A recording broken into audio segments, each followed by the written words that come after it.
glória a Deus, glória a Deus. Porque dele, por ele, para ele são todas as coisas. Paz do Senhor Jesus, igreja. Que honra, que alegria. Eu não sabia dessa história. Pastor Pedro, Deus abençoe sua vida. Meu Deus do céu. Pastora Kelly, toda essa igreja, gente, meu Deus. Eu estava ali, né, sentindo tanta presença de Deus. Eu ainda estou nesse estado de contemplação que o pastor falou. Sabe assim, quando você, né, eu estou aqui, tipo, ainda na manivela. Porque meu irmão, minha irmã. E ali eu pensei, eu falei, Deus, se nessa noite eu estou me sentindo assim, dentro dessa atmosfera de glória, o que esse povo não está vivendo aqui esses dias na tua presença? Não é? Quem está desde o início aí, levante a mão, diga glória a Deus. Gente, é um privilégio, porque não é todo lugar que a gente vai que a gente desfruta do que estamos desfrutando aqui. Tem lugar, meu irmão, que pode ter a quantidade de gente que tem aqui, pode ter convidados de fora. Eu me lembro da minha cunhada uma vez que disse que chegou em um lugar, em uma dessas grandes conferências, e eu me lembro que ela sentindo ali a ausência de Deus naquele lugar, e não tem coisa pior do que sentir a ausência de Deus num lugar, sobretudo quando você vai ter participação de ser um canal pelo qual acredita-se que Deus vai passar. E meu irmão, não importa quem seja, quando a expectativa do povo está errada, até a pessoa que é amiga de Deus, Deus faz, hoje tu vai só, porque hoje eu... Não, quando Deus quer corrigir a expectativa do povo, você pode ser íntimo de Deus. Se Deus quiser corrigir a expectativa, tem lugares que a gente chega, que antes da gente ministrar, estou dando um testemunho, porque eu quero dar testemunho do que vocês estão vivendo hoje aqui. Hoje não, esses dias aqui eu quero dar testemunho do que eu senti quando eu entrei aqui. E tem lugares que a gente chega, que a gente tem que usar 10, 15 minutos só de oração e intercessão para corrigir a expectativa do povo, para ver se Deus vem, se Deus perdoa, se Deus aceita e se Deus retorna.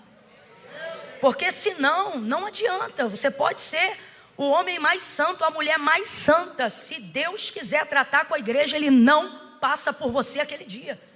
Ele pode até estar dentro de você, como está na vida de todos aqueles a quem Ele escolheu, enfim, mas Ele não flui, não transborda, que é para tratar mesmo, para o povo entender, a glória é minha, né? É um jeito de Deus tratar com o seu povo. E eu me lembro que numa dessas conferências, me lembro que minha cunhada entrou num processo de intercessão a ponto de começar a suar, sentindo tipo assim, Deus, se o Senhor não vier, porque irmão, você pode até achar que é homem, mulher de Deus, e pode até ser, mas se Deus não usar, só passa vergonha. Você fica assim olhando, você diz, o que houve? É sério. E aí ela entrou naquele processo de intercessão, de oração. E aí eu me lembro que ela dizia para Deus, Senhor, passa aqui, Senhor, passa aqui, Senhor, passa aqui, passa aqui. E ela ouviu naquele dia, praticamente audivelmente, coisa raríssima. E ela ouviu Deus falando com ela naquele dia, eu não sei o que você foi fazer aí, porque aí eu já não passo há muito tempo. Falei, meu Deus, e ela ali chorando, intercedendo. E ficou impactada, foi uma experiência, né? Em contrapartida a isso, tem lugares como esse que a gente chega.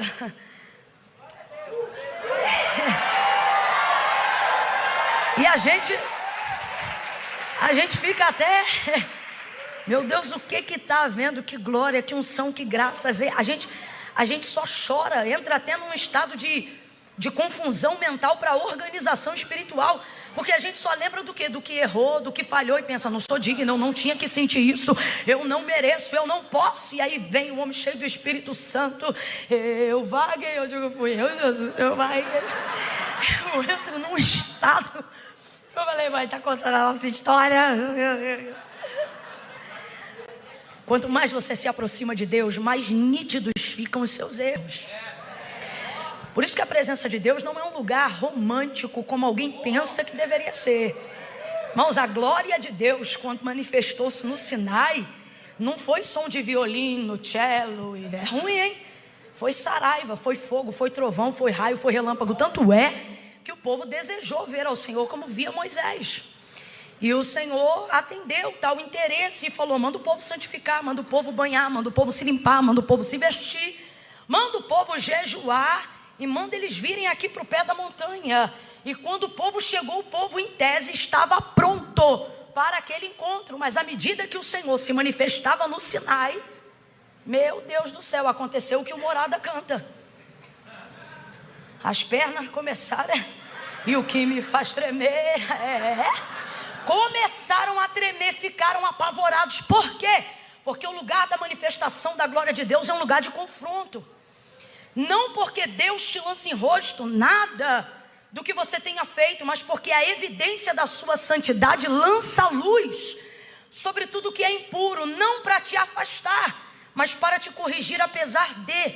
Porque, irmãos, é tudo muito maravilhoso, mas o lugar da glória de Deus é um lugar que só se acessa por intermédio da santidade.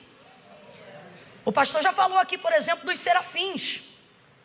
A visão de Isaías. Olha, eu agradeço, mas se puder deixar o logo só da conferência. Sem eu com essa cara de oi, tudo bem? Pronto. Obrigada. Ele disse: no ano em que morreu o rei Uzias, eu, Isaías, vi o Senhor assentado sobre um alto e sublime trono. A glória enchia a casa. Seu manto se estendia de maneira que ele não podia nem ver aonde terminava. Os umbrais das portas se moviam, meu irmão. Imagina a sensação de um terremoto. Os umbrais das portas se moviam. Olha o nível de abalo. Completa aí para mim, por favor. Olha o nível de abalo. Quem diz que viu a glória de Deus e não ficou abalado, não chegou tão perto assim.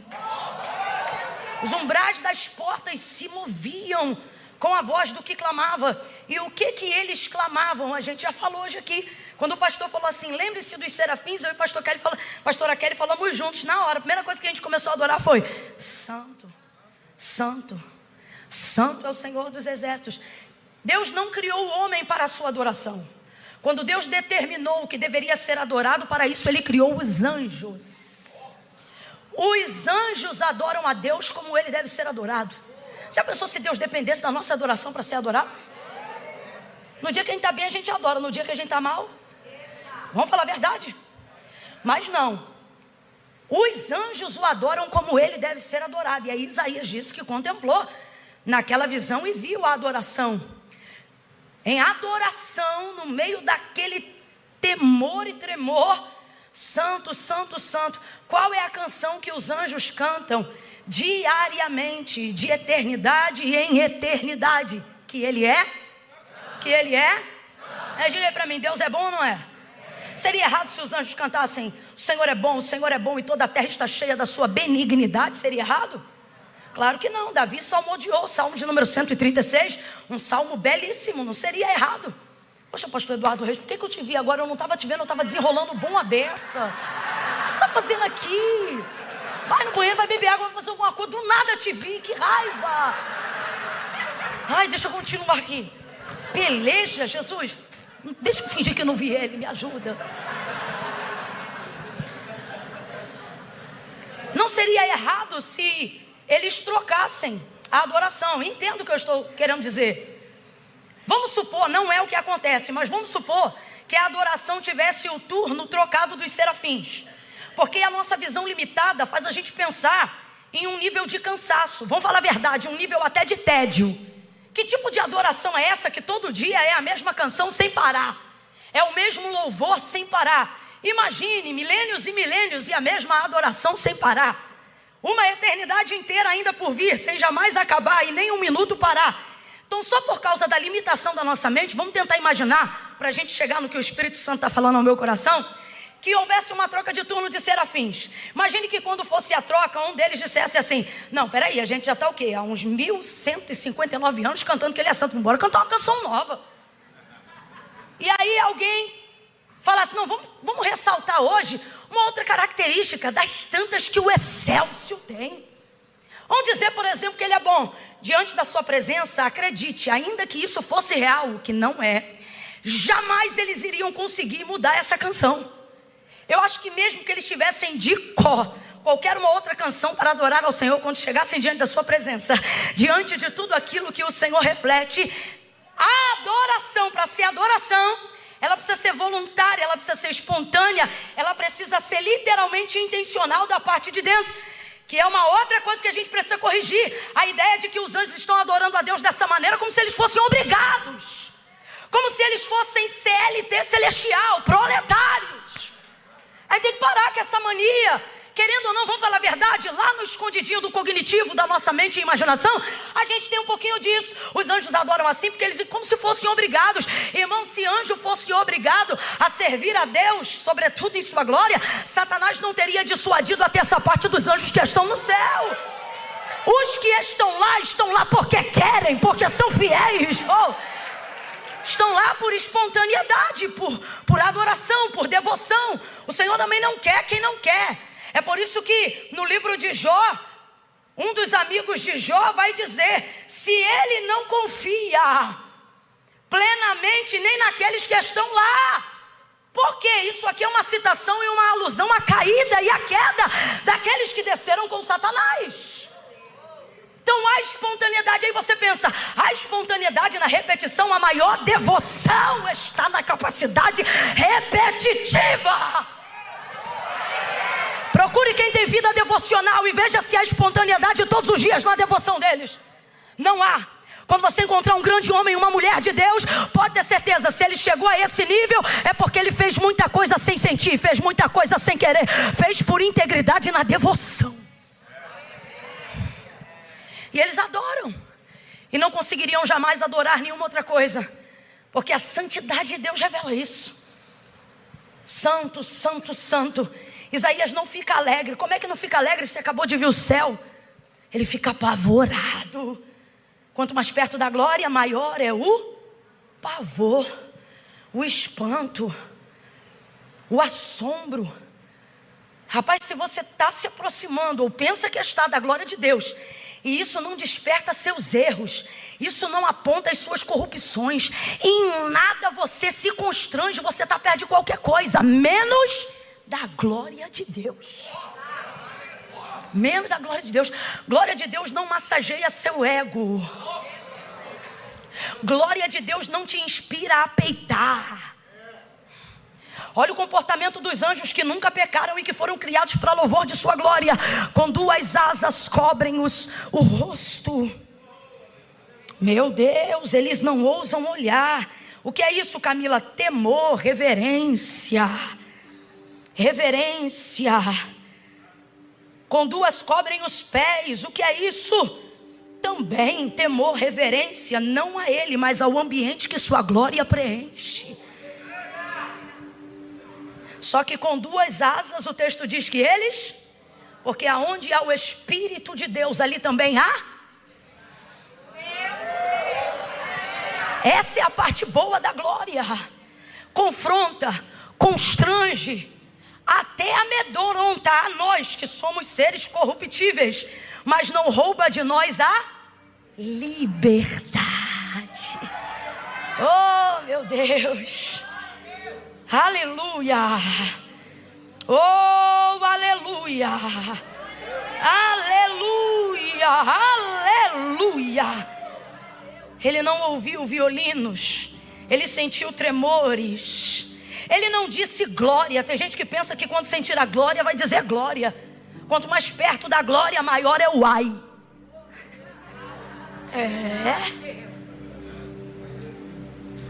Ai de mim, é o reconhecimento da não dignidade de ver tal coisa, sentir tal coisa, estar em tal ambiente. Diante de Deus, eu já senti isso hoje aqui.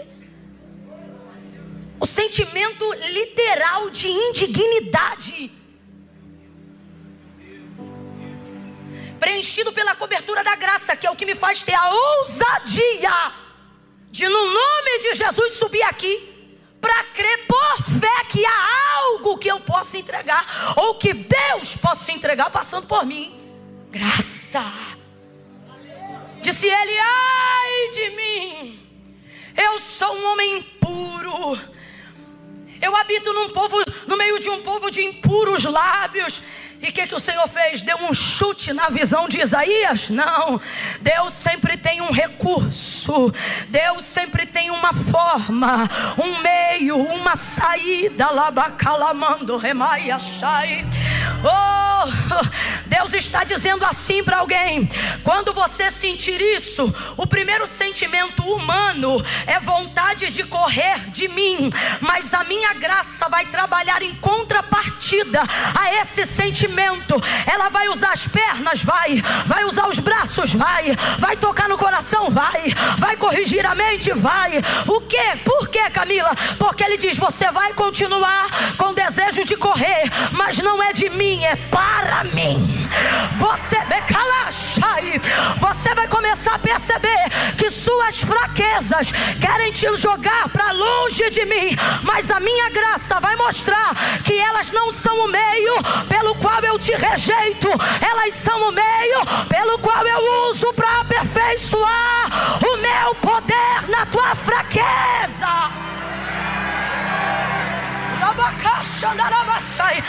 Pega na mão de alguém aí agora. Eu estou sentindo uma unção poderosa para desatar julgos, cadeados, pensamentos que neutralizam a sua fé, que tentam te tornar carcereiro de si mesmo, porque você diz que serve a Deus, mas de um tempo para cá você tem servido a sua consciência, e quem serve a consciência se torna carcereiro de si próprio.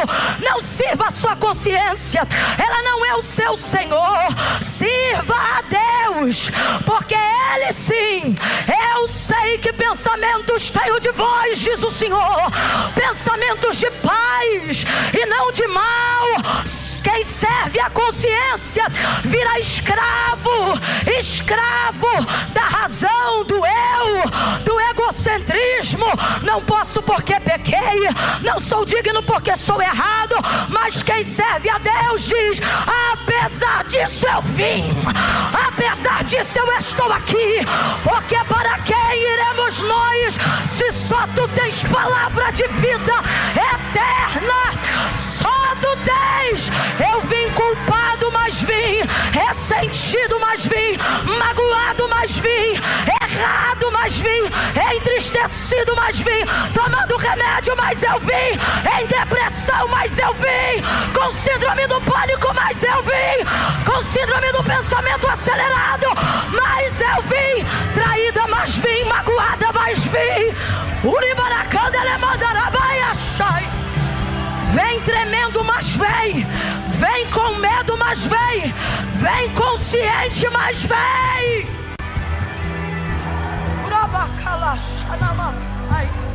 Camando remaia súria. Essa é a parte difícil. Parar de servir a consciência e servir a Deus é a parte mais difícil do cristianismo. Você não tem que perder a consciência, senão não vai entender o cristianismo. O culto não é sobrenatural. Paulo disse: apresentem um culto racional.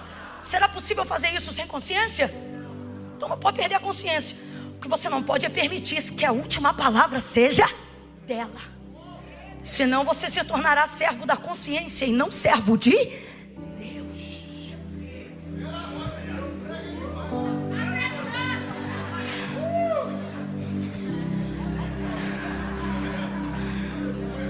Favor encerrar dentro do tempo. Eu vou tentar. Ó. Escute. Ele disse: não. Vai por mim. Não vai rolar.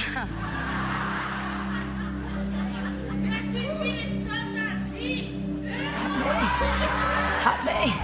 Mas lembra que eu falei que a gente não pode perder a? Aí vamos lá.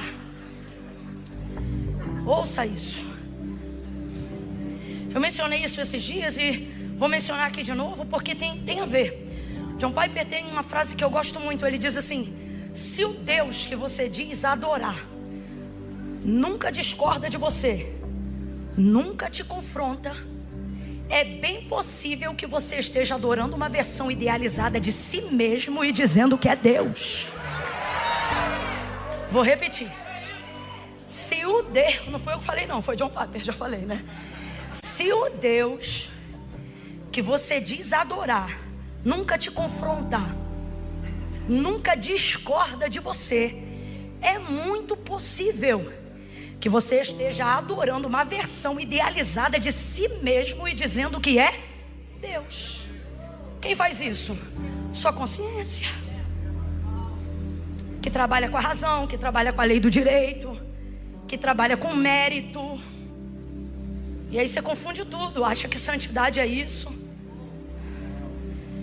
e acha que é cristão, mas está indo dentro de uma vertente onde não carrega silício no corpo, mas aperta a alma. Está sangrando por dentro.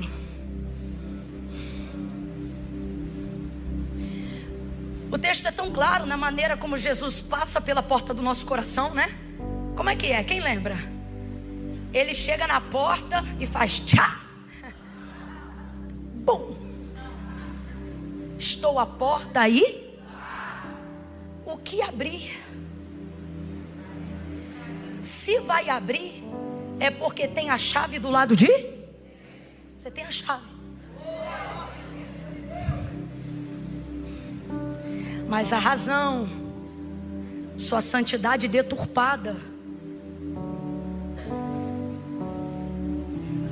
te impede de abrir a porta por dentro. Depois que eu me consertar, eu abro. Depois que eu me santificar, eu abro. Depois que eu me corrigir, eu abro. Depois que eu compensar todos os pecados, eu abro. Jesus não é o tipo de visita que espera você arrumar a casa para entrar. Escuta, que Deus está falando de verdade isso com a gente hoje aqui. A batida de Jesus na porta de alguém é o tipo de oportunidade que você não pode dizer vem amanhã. E tem gente aqui achando que tem expediente de agenda.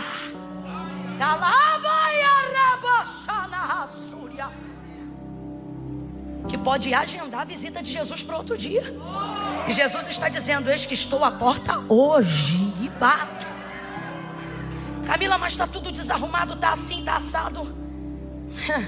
Camila, a coisa está tão braba do lado de cá, que é capaz de que se eu abrir a porta, o primeiro a receber ele nem sou eu, são os demônios que moram em mim. E daí? Camila, eles são brutais, são violentos. Ele diz que o mais valente só é valente enquanto o mais valente que ele não chega. Depois que ele chegar, eu não sei para quem, mas agarra a mão de alguém agora e diz: abre essa porta, abre essa porta, abre essa porta, abre essa porta. O mais valente quer entrar. O mais valente quer entrar. E o valente anterior, o que é que ele vai fazer? Ele vai manietar o valente. Está amarrado, vencido e sem força. Urabaia calachai.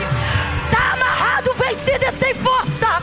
Todo demônio que quer te envergonhar e que quer te impedir de viver a totalidade da graça de Deus e a plenitude de uma conversão verdadeira, assim diz o Senhor: abre a porta, porque está amarrado, vencido e sem força. O mais valente chegou.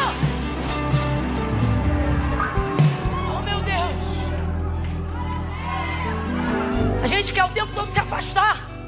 A gente quer o tempo todo se afastar. Nossa consciência quer nos afastar.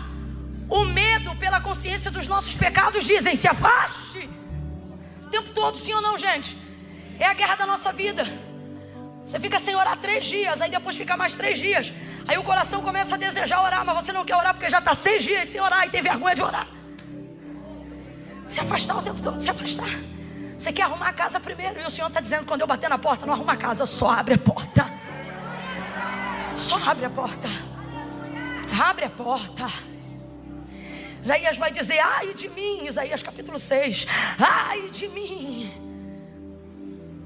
Tenaz, brasa viva, anjo.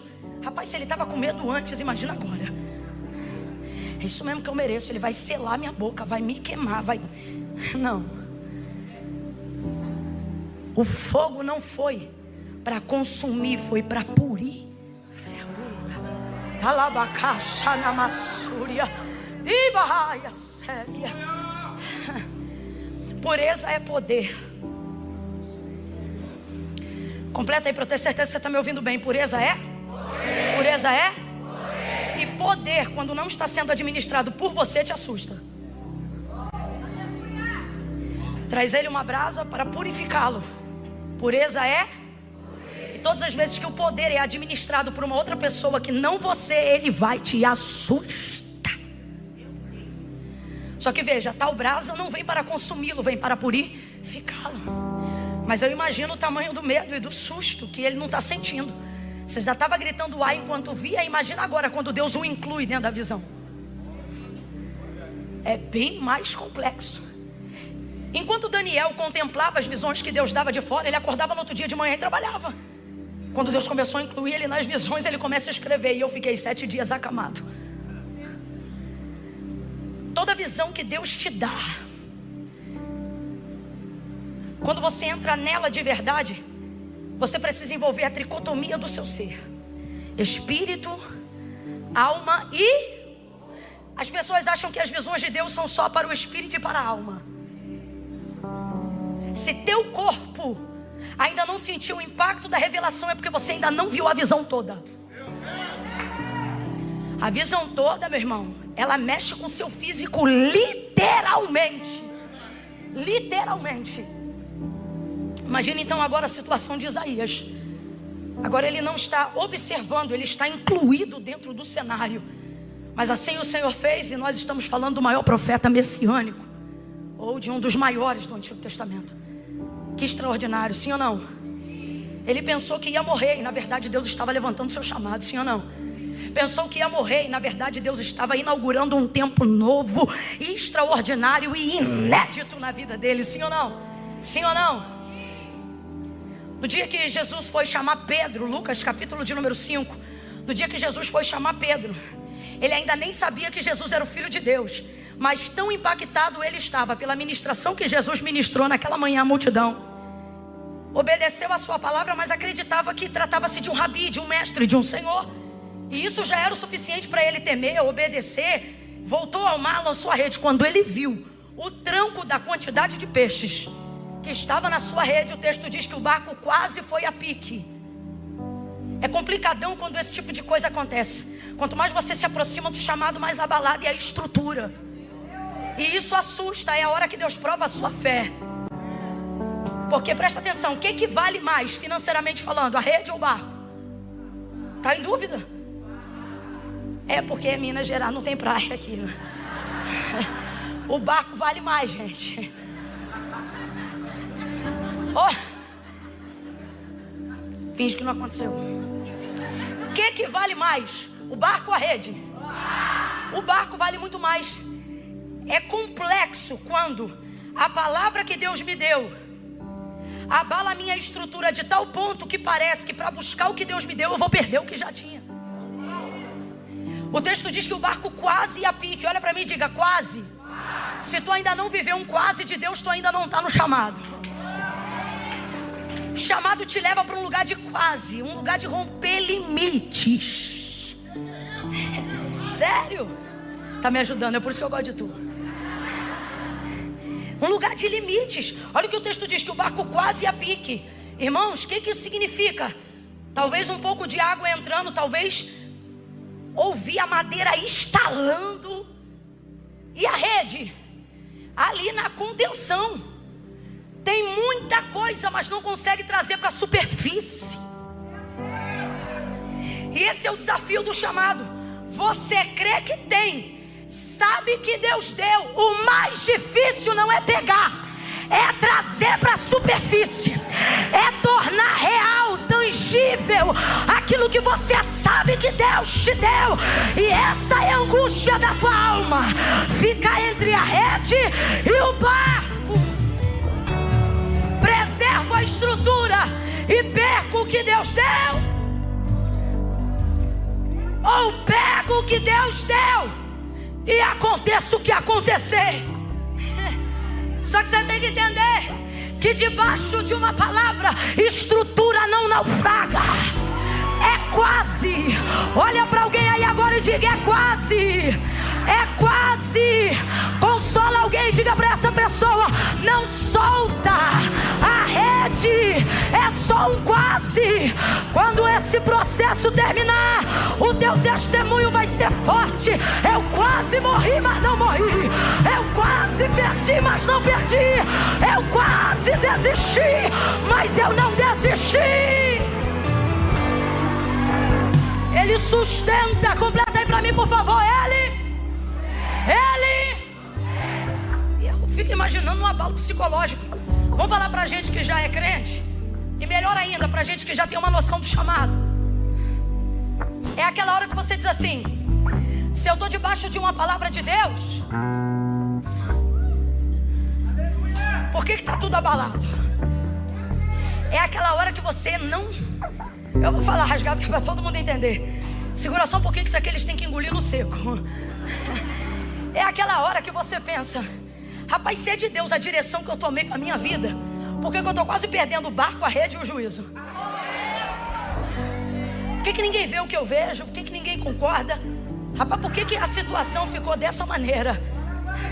Só que escuta, o texto diz em Lucas 5 que quando Jesus chega, ele vê 2 barcos. Quantos barcos? Jesus nunca trabalha fora da visão. Tudo que Jesus faz coaduna, coopera, corrobora com a visão. Toda vez que você vê Jesus agindo no físico, aquilo dali corresponde a uma visão, que às vezes aparentemente não acomoda no seu físico, mas leva a um propósito que completa a visão. Por exemplo, ele só se dirige ao barco de Pedro, inclusive só usa o barco de Pedro, pede emprestado o barco de... Porque Jesus não está indo ali para poder fazer pesca maravilhosa. Isso é consequência do chamado de Pedro. Jesus não está... Por isso que não é a pesca da necessidade. A pesca ali, irmão, vou usar um termo talvez um pouco grosseiro, mas só para a gente entender, é um show à parte. Jesus nunca trabalhou com milagres sob prioridade. Milagres sempre foram consequência de uma didática, de uma pedagogia de Jesus. Então veja, dentro dessa perspectiva, quando ele chega, a primeira coisa que Lucas 5 apresenta é: e viu Jesus 2 barcos. E viu Jesus? E viu Jesus? Quantos barcos ele viu? Entrou em quantos? Usou quantos? Enviou. Os 2 foram, mas ele enviou quantos? Somente o de? Porque isso aí é sobre o chamado de Pedro. Mas viu 2. Quando o barco está quase indo a pique, ele faz sinal para os companheiros, que é esse segundo barco. O segundo barco vem, parelha com dele, ajuda, puxa a rede, traz para cima. Porque ele está até usando um, mas ele viu? O que o outro vai receber da palavra que foi ministrada sobre a vida de Pedro? Porque o peixe é para todo mundo, mas o chamado é só para Pedro. Então veja, os 2 barcos que ele viu serão abençoados, consequentemente a multidão que já ouviu Jesus naquela manhã. Jesus vai usar o chamado de Pedro para abençoar aquelas pessoas. Elas vão viver a consequência de um chamado. É assim que Jesus quer usar a gente. Mas por que o tranco que quase leva o barco a pique é o de Pedro? Porque quando Jesus chegou na praia, qual foi o barco que ele usou? Você não vê isso, e eu também não posso afirmar.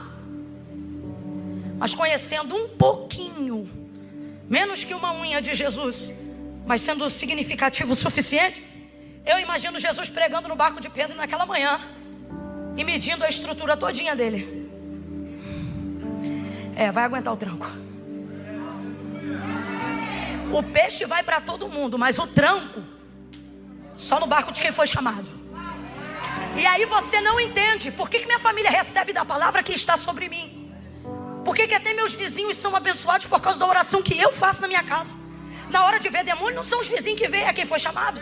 Na hora de pagar preço, não é os moradores da casa que vêm, é a coluna de oração da casa quem Deus chamou. E isso vai dando uma revolta na gente. Só que o Senhor está dizendo, não é para você estar revoltado, era para você se sentir privilegiado. Porque o barco que eu usei foi o seu, a estrutura que eu preparei foi a sua. Qualquer outro barco que não ao céu, talvez teria naufragado, mas você não. Deus trouxe alguém hoje aqui para dizer, vai te assustar a minha glória, a minha unção, meu chamado, mas eu quero te dar uma palavra como garantia. Eu já medi a tua embarcação, eu conheço a tua estrutura. Você pensa que vai morrer, mas pega a mão de alguém e diz, tu aguenta o tranco, tu aguenta o tranco. Ele preparou você, capacitou você, ungiu você, chamou você, Ele escolheu você.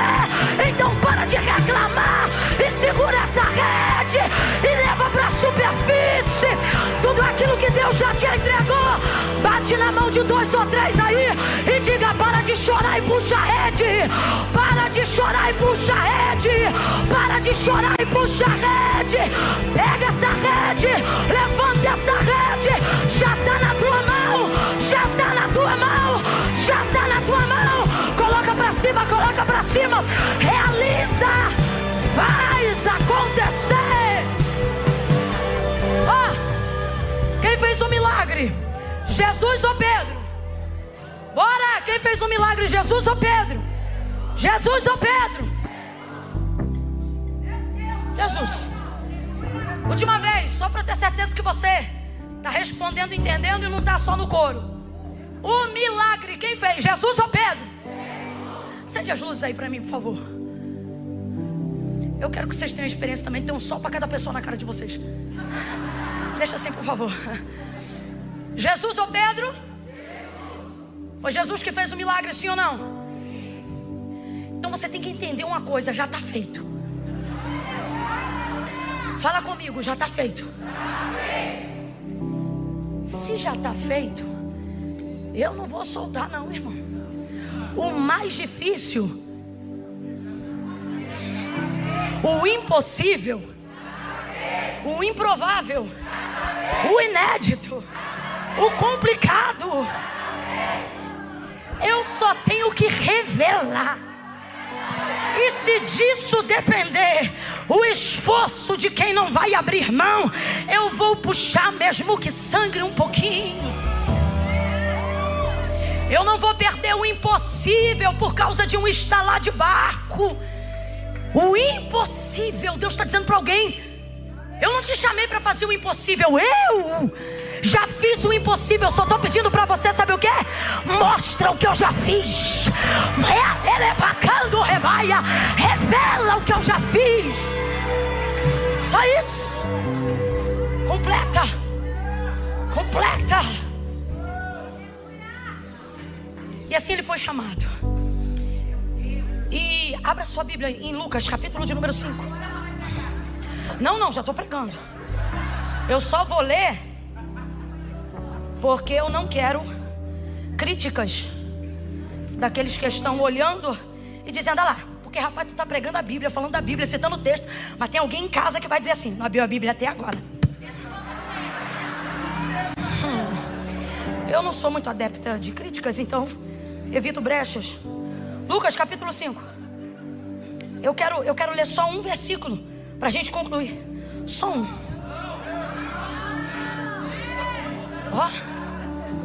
Lucas capítulo 5, versículo 6, 7 e 8.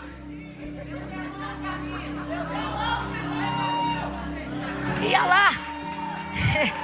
Manda bala, só porque eu sou do Rio de Janeiro, tu tá mandando eu.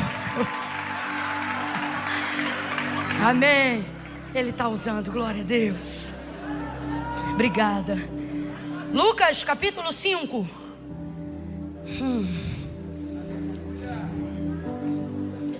Versos 6, 7 e 8. Abre aí, gente. Vou te falar um negócio com o maior carinho, tu vai aceitar? Se tu não aceitar, eu vou falar assim mesmo. Presta atenção. Palavra de Deus é a palavra de Deus em qualquer lugar, sim ou não? Sim. Maior prova de que a palavra é a palavra, não importa onde ela está, desde que ela seja a palavra de Deus, é que quando o regime do Talibã voltou ao Afeganistão, mulheres foram degoladas em praça pública porque carregavam o aplicativo da Bíblia Sagrada no celular. Então a palavra de Deus é a palavra de Deus em qualquer. No telão ela é a palavra de Deus, no seu celular ela é a palavra de Deus. Só que eu quero que você entenda uma coisa: um privilégio, quem não usufrui de privilégios perde a oportunidade de desfrutar de coisas boas. São privilégios. Você quer ver? Não precisa levantar a mão, mas já viu aquela salinha do aeroporto que quem tem uma determinada categoria de cartão, mesmo que seja adicional, se você tiver aquele cartão te dá credencial para entrar naquela salinha. E Camila, por que é legal entrar naquela salinha?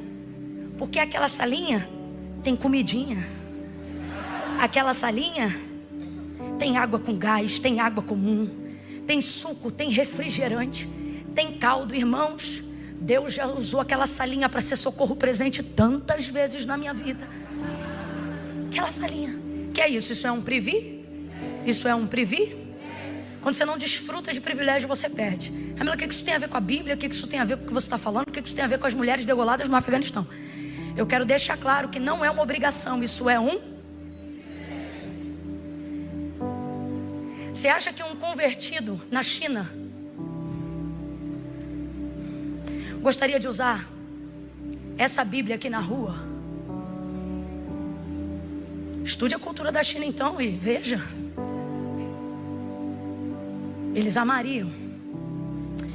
Irmão André, fundador, Missão Portas Abertas, não só no Brasil, mas no mundo. Abre aspas, o contrabandista de Bíblia. Estude um pouco da história do irmão André.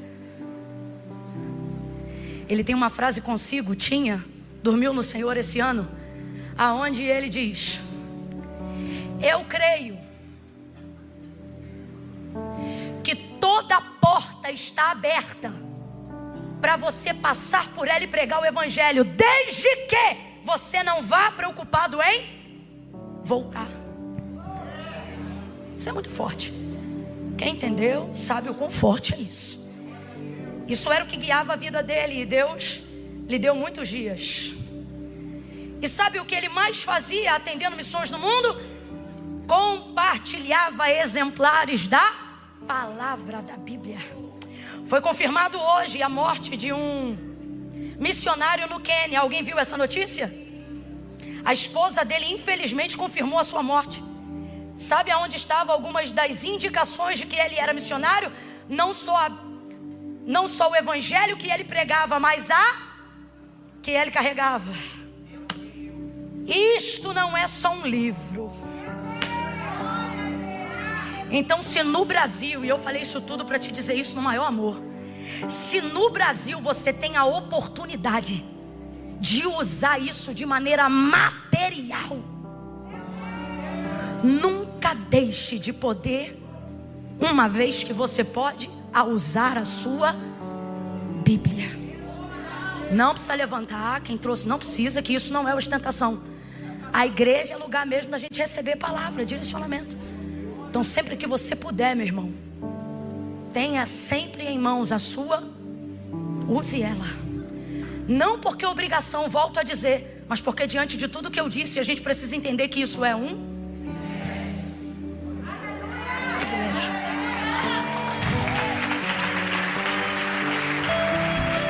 Vamos lá, Lucas capítulo 5, somente esses 3 versículos, 7, 8 e 9, para a gente encerrar. Fazendo assim, colheram uma grande quantidade de peixes e rompia-se-lhe a rede. Fizeram sinal aos companheiros que estavam no outro barco para que fossem ajudá-los. E eles foram e encheram ambos os barcos. E eles foram e encheram ambos os barcos.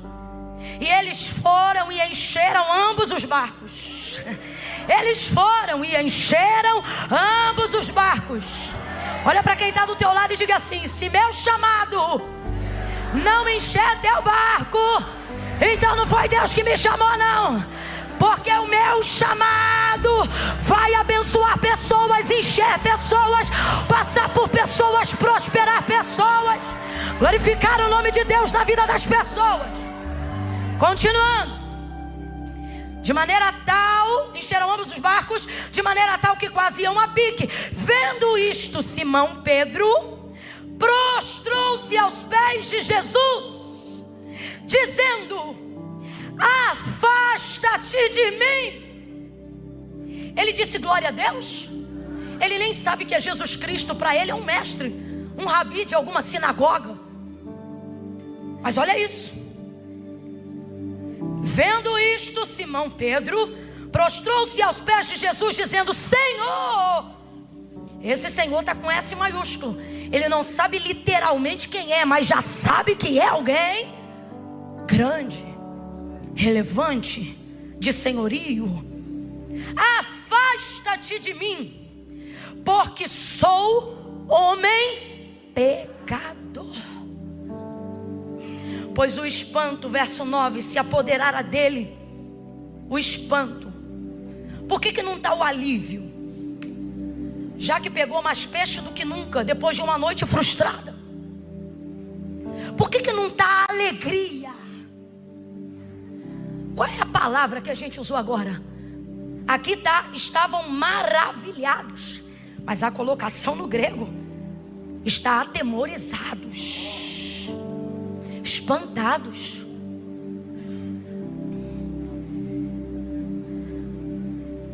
Por causa da pesca que haviam feito.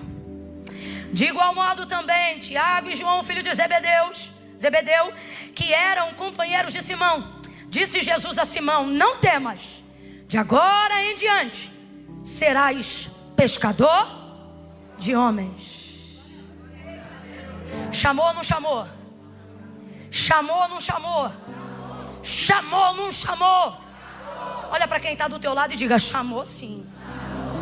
Agora responda para esse irmão que está aí do teu lado: mas eu sou pecador. Fala para ele: mas chamou. Diga: mas eu sou pecador. Grita para ele: mas chamou. Se chamou, vai. Se chamou, obedece. Se chamou, se rende, meu filho. Se rende, minha filha.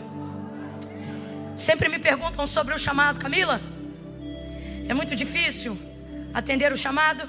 E eu sempre respondo da mesma forma: só há uma coisa mais difícil do que não se render ao chamado. O quê? Fugir dele. Dá muito mais trabalho. Qual foi a palavra de Pedro? Afasta-te. Qual foi a palavra de Pedro? Espantado pelo que aconteceu, ele disse: impressionado com o que aconteceu, ele diz: afasta-te. Vou parafrasear. E a resposta de Jesus a ele em relação a isso é: segue. Ele está dizendo: afasta-te. Em contrapartida, Jesus está dizendo: vem para perto. Ele está dizendo com a boca dele: fica longe, porque eu sei quem eu sou. É isso ou não é? É isso ou não é? E Jesus está dizendo: vem para perto, porque você vai saber quem eu sou.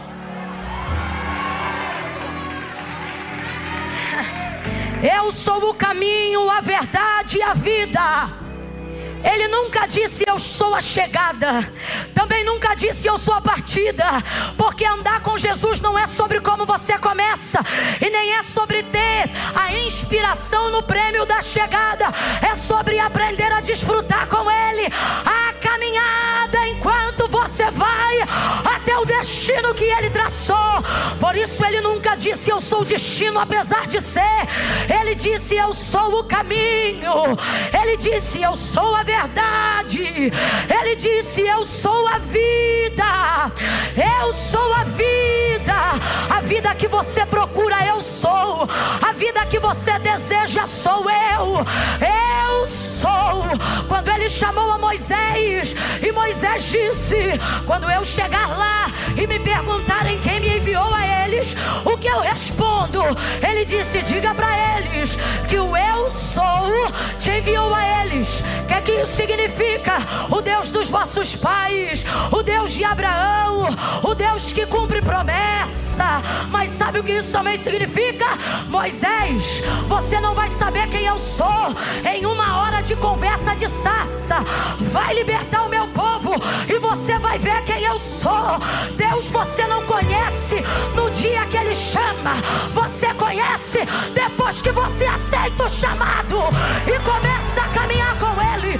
Quando você caminha com Ele, aí você descobre: eu sou água que sai da rocha, eu sou nuvem durante o dia, eu sou fogo durante a noite, eu sou roupa que não acaba, eu sou maná no deserto, eu sou o que você precisar que eu seja, na hora que você precisar que eu seja. Desde que você esteja no lugar que eu te chamei, pega na mão de quem está do teu lado e diga: você não é, mas Ele é. Você não é, mas Ele é. Você não pode, mas Ele pode. Você não quer, mas dele eu querer o efetuar. Aceite o seu chamado. Aceita, aceita.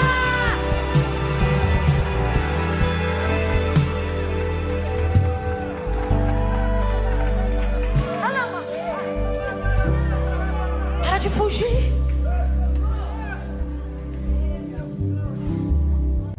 Quanto mais você vê quem você é, mais você diz: afasta-te. Só que veja, Mateus 16, 24 em diante, Ele nunca disse: se alguém quiser vir após mim, me chame. Não. Se alguém quiser vir após mim, negue-se a si mesmo, tome sobre si a sua cruz. E essa é a minha parte que mais me interessa. Aí, siga-me. Quando você diz assim: afasta de mim que eu sou pecador, Ele está dizendo: é por isso que não sou eu que te sigo. Mas estou te dando a chance de você aprender como é que faz, saber como é que chega. Vem comigo.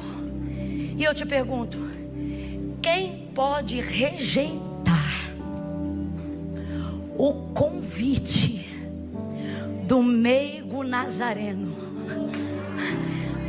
Desculpa, deixa eu falar só um pouquinho dele. Jesus é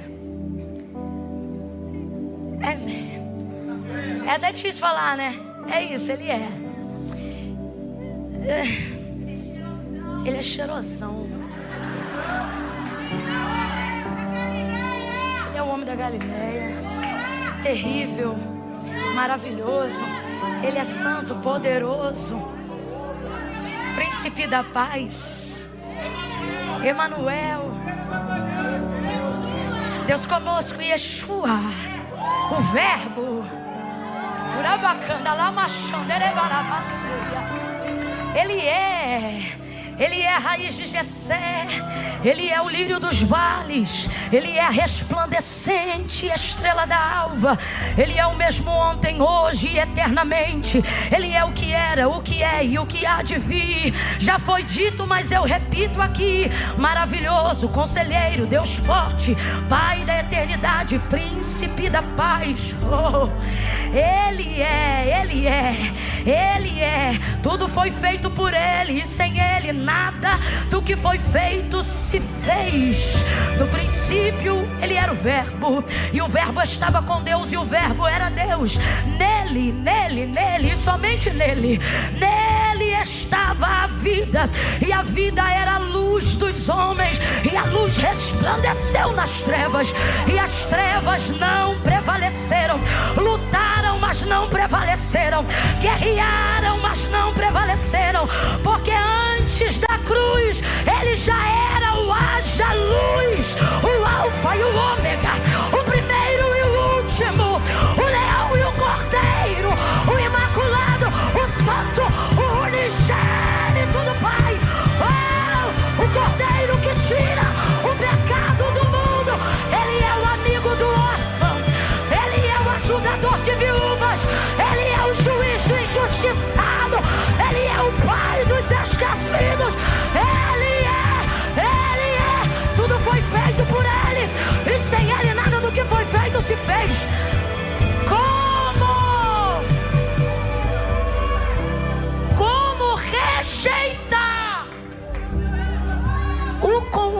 diante de alguém assim,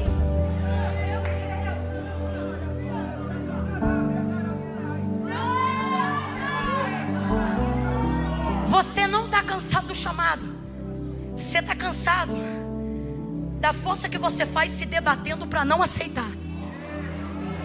Você não está cansado da caminhada com Cristo, você está cansado da força que você faz para desviar do caminho da renúncia, do caminho da aceitação, do perdão, da confissão. O que está te cansando é isso. Não vem para cá querer contar história triste de evangelho para mim, não. Você quer contar história triste? Valeu o início, o meio e fim de Pedro.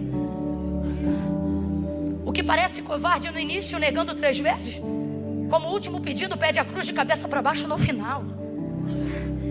Porque ele não reconhece, ou melhor, ele reconhece que não é digno de morrer a mesma morte de seu Senhor. Eu já vi no chamado covardes virarem homens nobres. Eu já vi o chamado pegar as mulheres mais faladas e desprezíveis e torná-las santas, como se nunca tivessem pecado. Eu já vi o chamado pegar gente que não sabe falar e Deus dizer: quem fez a boca do mudo ou do que fala. Eu acho lindo quando Deus diz isso para Moisés. O que ele está dizendo é: eu não estou te chamando porque você fala. Se você fosse o escolhido e fosse mudo, te chamava também. Foi ele mesmo que disse que os surdos não são os que não ouvem, mas os que ouvindo não escutam. De igual forma, os cegos não são os que não veem. Ele disse isso em João 9, depois da cura do cego, acerca dos fariseus. Mas são aqueles que vendo não discernem, não compreendem. Jesus nunca desprezou ninguém por causa das suas deficiências, porque elas não apontam o fim de um chamado, elas apontam o ponto de partida pelo qual Deus começa o trabalho. Amém ou não amém? Pare de dizer afasta-te. Isso é que está te cansando. Isso é que está minando sua energia. Segue ele hoje. E aonde ele entrar, você entra. Onde ele sentar, você senta. O que ele falar, você repete. E o que ele te mandar, você obedece. E você vai começar a desfrutar do melhor cansaço da vida. O cansaço que te realiza. Porque tudo na vida te cansa. Então não é sobre não cansar, é sobre escolher qual cansaço você quer sentir. Por exemplo, hoje é o último dia da conferência, sim ou não? Sim. Alguns vão bater na cama e não vão dormir, vão entrar em coma. Profundo e não induzido, ou induzido pela glória. Enquanto dormem, vão ter sonhos maravilhosos, revelações, apontamento, direcionamento. Deus fala por sonhos. Mas há outros que vão deitar e vão ficar pilhado, cansado, mas não consegue dormir. Eu vou te dar logo jogo de cara. Não adianta tomar remédio, tem que chegar em casa, tomar banho, dobrar o joelho e tampar na oração. Aí tu ora até cansar, toma outro banho. Porque você acha assim: vou fazer uma oraçãozinha, vou tomar banho primeiro e orar depois. Quando acaba, tem que tomar outro banho, pingou. Por causa da quantidade de coisa que você recebeu e tua alma ainda está ruminando. E o espírito está querendo é marcha. Se tu chegar em casa, botar qualquer louvor, qualquer palavra, escuta o que eu estou te falando. Tu pode estar cansado que é o aço, vai levantar da cama quando começar a cantar chapata, e começa a ungir casa, ungir umbral, abençoa prédio, desce pra rua, unge esquina. É assim, meu irmão. É a força do chamado. É o chamado que te cansa, mas é ele que realiza. Não que você deva atender o chamado para se realizar, mas porque depois que você obedece a Deus, você descobre que a melhor maneira de fazer você feliz é fazendo Deus feliz. Melhor do que a gente ser feliz é quando a gente vê que Deus está. Aí a sua felicidade vai para outro nível. É um negócio assim que... Por isso que crente é taxado de doido. É um negócio assim que tu vai na rua, do nada tu tá rindo, tá dando bom dia, alguém diz: o que foi? Ganhou na loto? Você diz: não jogo. Creio eu. Não jogo. Alegria da salvação, cara. É um negócio de louco. É uma essência, é uma presença. Deus nos trouxe hoje aqui para dizer: minha glória vai te assustar. E quando você começar a atender o chamado, sua estrutura vai ser abalada. Enquanto eu não envolver a tricotomia do seu ser, é porque você ainda não entrou na plenitude da visão. Mas quando você entrar, esse abalo vai chegar.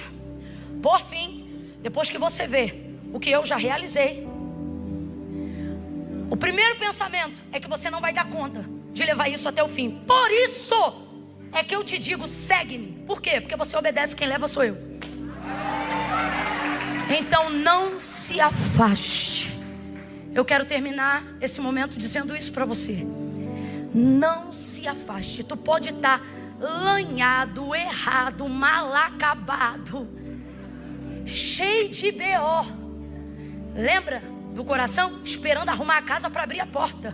Jesus está dizendo, abre a porta do jeito que tá. Ele nunca disse se arruma e vem. Ele disse, vinde a mim, todos vós. Sabe por que eu gosto dos tais? É advérbio de tempo. Significa que advérbio temporal. O que é advérbio temporal? Significa que é passageiro. Literalmente na etimologia da palavra, temporal, passageiro. Tudo que está não é permanente. Então por isso ele tem a garantia, vinde a mim todos vós que? Porque ele sabe que o que está acontecendo com você agora não é permanente, é passageiro, é temporário. Aí ele diz, e eu vos, não é você, e eu, disse o Senhor, vos. Quem vai dar o alívio é Ele. Você só tem que se render. Não, Camila, mas é que eu tenho muita coisa para resolver. Disse Jesus, ora, sem mim. Isso não é poético, isso é literal. Sem mim, nada. Vai ver, você está aqui hoje, daqui de cima, olhando o jeito que você pulou, o jeito que você adorou, o jeito que você glorificou. A impressão que eu tenho é que geral aqui é crente até o tutano, e talvez até seja. Só que ser crente não é garantia de ser salvo. Nem todo crente é salvo, mas todo salvo é crente. O que é que isso significa, Camila? Tem que confessar Jesus como seu Senhor. Não foi Camila, não foi religião, nem padre, nem pastor. Foi Jesus que disse, aquele que me confessar diante dos homens, eu também o confessarei diante do meu Pai, que está no céu. Porém todo aquele que se envergonhar de mim, diz o Senhor, também ficará envergonhado diante do meu Pai e dos anjos que estão no céu.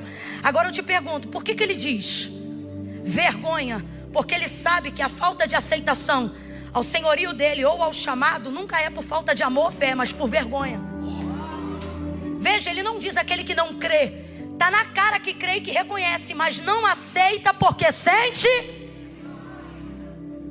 Aí você está aí no lugar e diz assim, se é vergonha Deus entende, porque a justificativa diária é, Deus conhece o meu, conhece mas não concorda. Ou você confessa, ou se por vergonha que você não levar, não confessar, por vergonha lá, você também não será. Camila, então o que eu faço com a vergonha? Mete ela no bolso e entrega a tua vida com vergonha e tudo. Por quê? Porque vergonha é passageira, mas salvação é eterna. Bota isso na balança aí agora e veja o que você está fazendo com a sua vida. Não, Camila, mas eu tenho uma parada tico-tico no fubá. Inclusive está eu e o tico-tico hoje aqui. Vem você, vem o tico-tico. Se tiver fubá, traz também. Apóstolo Joel estava aqui ontem. Ele é testemunha do que eu estou falando. Eu não falo isso à toa. Eu estava pregando na igreja dele ano passado, não lembro. Não me lembro exatamente, porque a gente vai sempre lá. Mas em uma dessas idas, eu sempre falo uma coisa quando eu estou falando sobre isso. Tem gente que não vem. Deus já me deu isso em alguns lugares. Tem gente que não vem porque diz assim, não, Camila, hoje eu estou carregando um bagulho aqui que, inclusive depois que o culto acabou, ainda tem que distribuir o bagulho. Pô, vê você o bagulho. Se o fornecedor estiver aí, pergunta se ele quer vir também. Aí estou pregando lá no apóstolo Joel e falei isso. Vem o cara e o bagulho. O fornecedor não estava. Ele era o cara, o bagulho e o fornecedor. Largou tudo no altar. Fique tranquilo que tinha inclusive um policial na igreja. Cuidou de tudo, teve misericórdia. O que eu estou querendo dizer? Jesus não disse se arruma e vem. Ele disse: vinde a mim todos vós. É passageiro, é temporário. Agora, a decisão determina quanto tempo. Você tem que vir. Quem conhece um pouquinho do meu testemunho, que é bem curtinho, sabe que eu não vim assim de blazer, não.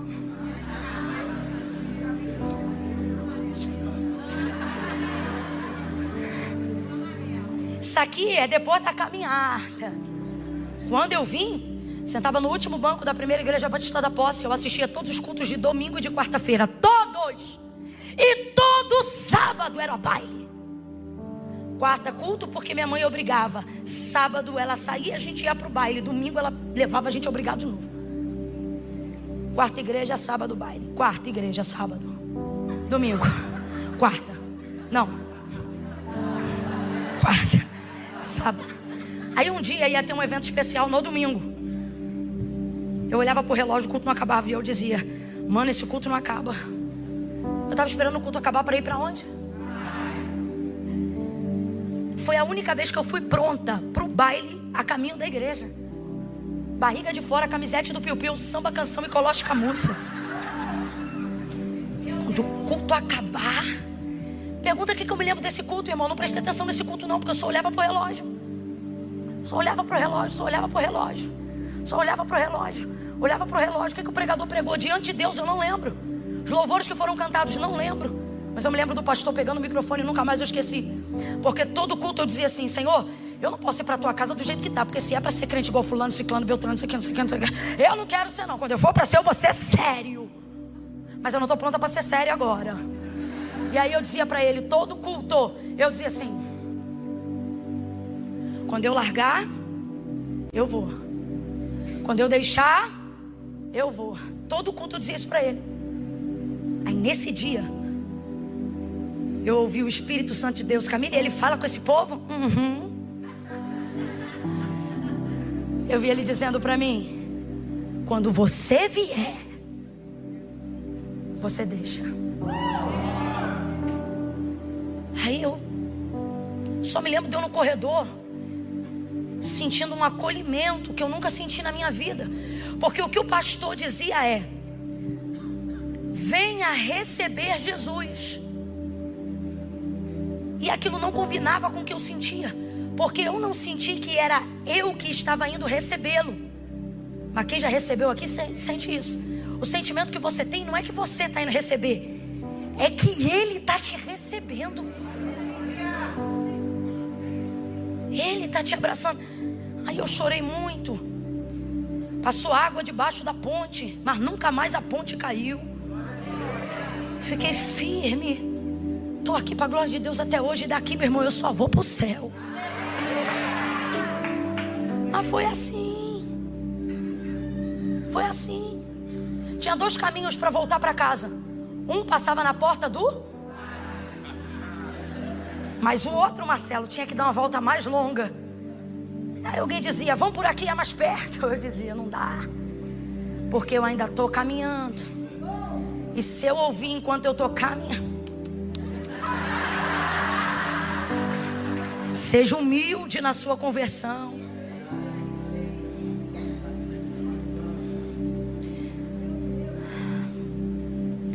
Acerca das tentações da carne, a palavra de Deus não diz resiste. A palavra de Deus diz: eu fazia o caminho mais longo na hora da volta da casa, só para casa, só para não ter que passar. E os amigos e todo mundo que estava lá, de longe, por aqui. Largo e espaçoso é o caminho que conduz à perdição. Leva mal não, irmão. Mas quando o assunto é vida ou morte, o mais importante é ter uma passagem segura. É estreito o caminho que conduz à salvação, mas é maravilhoso. É maravilhoso. Aos que já reconheceram Jesus publicamente como seu Senhor, posso ouvir um amém? Amém. Todos de pé. Todos de pé. Aleluia. Não se mova agora. Só saia daqui, irmão, quando o pastor te abençoar, o culto acabar. Ai, Camila, é que eu estou atrasada. 5 minutos lá fora não muda nada na sua vida, mas aqui muda até 5 anos da tua hereditariedade. Fique em paz. Eu quero orar por 2 tipos de pessoa. Somente 2. Primeiro, e vai ter que confessar. O primeiro grupo de pessoas são os que já são convertidos. Os que já confessaram Jesus como Senhor. Já caminham com Ele. De vez em quando passam o estreito, mas estão com Ele.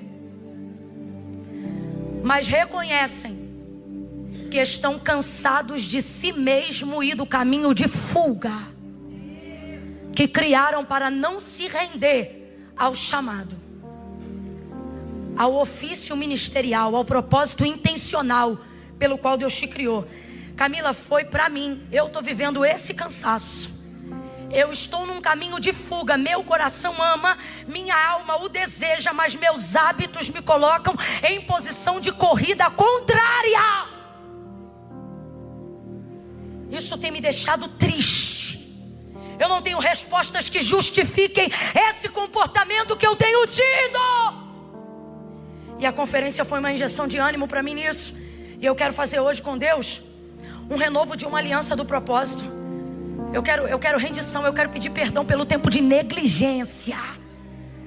Eu não vou dizer, Senhor, me perdoa por todos os meus pecados. Não, Senhor, hoje eu quero te pedir perdão pela negligência do chamado. Se você reconhece que essa pessoa, ainda que convertido, salvo, mas reconhece, levanta a sua mão aonde você está agora. Só levante a sua mão. Levante a sua mão. Fique de mão estendida, fique de mão estendida, aonde você está. Eu sei que não são todos, tem gente que estão vivendo uma ótima fase, pessoas aqui. Mas Camila, sou eu. Eu estou igual aquele irmão, eu fiz isso hoje, irmão, eu levantei assim, ó, como quem diz, Senhor, sou eu, o pecador sou eu, a falha sou eu, a negligente sou eu. Pai, em nome de Jesus, eu oro agora com a tua igreja e te suplico em nome de Jesus, Pai, pela tua igreja, por aqueles que estão aqui como parte integrantes do corpo de Cristo, mas que estão como membros outrora, porque cremos assim pela fé, não mais agora, mas outrora, como membros anestesiados dentro do corpo, negligenciando sem saber o porquê, se cansando na fuga ao invés de se desgastar no propósito. Deus, recebe a nossa confissão. Confesse aí para Ele agora, confesse para Ele. Senhor, eu não tenho orado de manhã, isso me entristece. Eu digo que vou orar depois e passo o dia e não oro. Eu tenho negligenciado a leitura da palavra. Como pode um servo de Deus não ler a Bíblia, Senhor? Eu quero pedir perdão pelo abandono da leitura da palavra. Eu quero pedir perdão pela negligência do lugar da devocional. Restaura as minhas forças, fala com Ele aí. Ore, Pai, eu oro com eles e por eles, e te peço nessa noite como Davi, se tu olhares para os nossos pecados, quem subsistirá? Mas contigo está o perdão, por isso tu és temido. Perdoa, tem misericórdia, Senhor, tem misericórdia e restaura as forças daquele que não tem mais nenhum vigor. Restaura as forças daquela que não tem mais nenhum vigor, porque a tua palavra diz que os que esperam no Senhor renovarão as suas forças. Pai, existem pessoas aqui entristecidas pelo comportamento diante de ti, mas elas esperam em ti. Por isso colocamos com muito temor em nossa boca o clamor de Jó, quando ele disse: eu sei que o meu Redentor vive e que por fim se levantará. Deus, levanta o espírito abatido, o mesmo espírito que ressuscitou Cristo dentre os mortos. Levanta esta pessoa para viver a plenitude do chamado e não a frustração da fuga. Começa hoje um novo tempo. 2023 de maneira diferente de tudo que essa pessoa já viveu até hoje. Estrutura o barco dela e não deixa ela soltar a rede, não deixa ele soltar a rede. Purifica no teu fogo, limpa, santifica, mas chama, chama, chama, chama, chama pelo nome.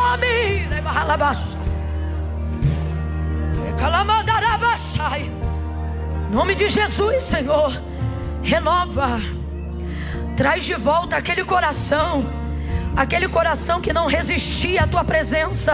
Traz de volta aquele coração que desligava o fogo para atender o chamado da oração. Traz de volta aquele coração que encostava o carro em qualquer lugar para se render em adoração. Traz de volta, Deus, aquele coração cujas primeiras horas do dia eram dedicadas ao Senhor para buscar primeiramente o reino do céu e a sua justiça. Traz de volta aquela oração de madrugada de quem te conheceu às 3 horas da manhã. Traz de volta o jejum que santifica. Traz de volta a renúncia. Traz de volta, em nome de Jesus. Resgata, Senhor, a intimidade que a negligência perdeu. Urabacalaço, Eremanaracan, Erebalaiachai, Orebaracan, Elemaiachan, Erebai, oh, Arabalabaia da Sabadas. Em nome de Jesus nós oramos, Pai. Sela, marca esse dia com um antes e um depois. Ih, canamas. Em nome de Jesus, quem concorda, diga. Segundo convite.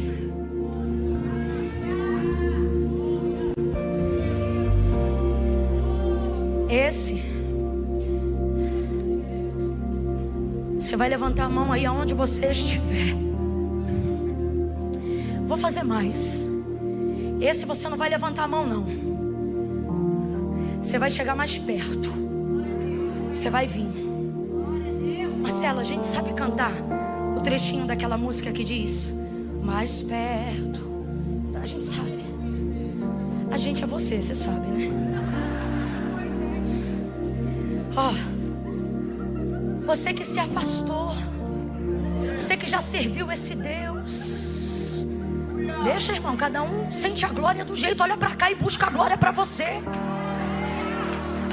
Você que se afastou, você que vem à igreja, sente a presença de Deus, mas você tava assim, ó, não, eu tenho que arrumar a casa primeiro.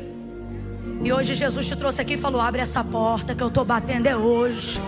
Deixa eu te falar aqui uma coisa. Tua bagunça não assusta Jesus. Sabe por que não assusta?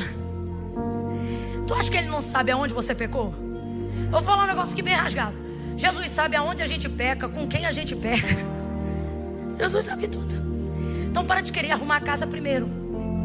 Se a casa que Jesus quer entrar hoje é a sua, e você sabe que precisa dele fazendo morada no seu interior, vou contar de 1 a 3. No 3 tu vai tomar impulso. E o tranco, Camila, vai aguentar o tranco. No 3, tu vai abrir a porta do teu coração e vai se aproximar e vai receber Jesus bem de perto. Eu conto 1, boas novas, começa a orar, levanta a mão. Aqui não haverá timidez.